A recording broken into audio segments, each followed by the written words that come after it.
माया से मोहित होने के कारण कैसे जान सकता हूँ। आप प्रसन्न हो, मैं अपनी धन संपत्ति के अनुसार आपकी पूजा करूँगा। मैं आपकी शरण में आया हूँ।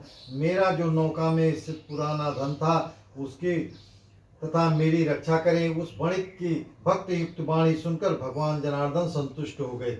भगवान हर उसे अभीष्ट वर प्रदान करके वहीं अंतर्ध्यान हो गए। उसके बाद वह साधु वणिक अपनी नौका में चढ़ा और उसे धन धान्य से परिपूर्ण देखकर भगवान सतदेव की कृपा से हमारा मनोरथ सफल हो गया।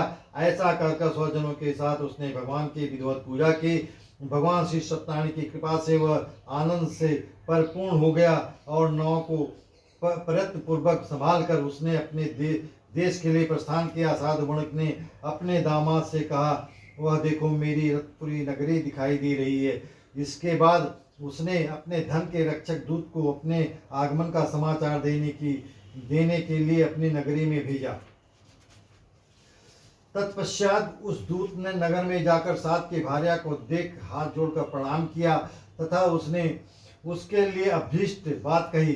शेष जी अपने दामाद तथा बंधु बांधवों के साथ बहुत सारे धन धान के संपन्न होकर अपने नगर के निकट पधार गए हैं। दूत के मुख से यह बात सुनकर वह महान आनंद से विह्वल हो गई और उस साध्वी ने श्री सत्यनारायण की पूजा करके अपनी पुत्री से कहा, मैं साधु के दर्शन के लिए जा रही हूँ, तुम भी शीघ्र आओ। माता का ऐसा वचन सुनकर व्रत को समाप्त करके प्रसाद का परित्याग कर वह कलावती भी अपने पति के दर्शन करने के लिए चल पड़ी।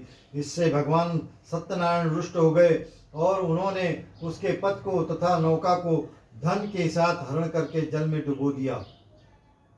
इसके बाद कलावती कन्या अपने पति को न देखकर महान शोक में रुदन करती हुई पृथ्वी पर गिर पड़ी। नाव का दर्शन तथा कन्या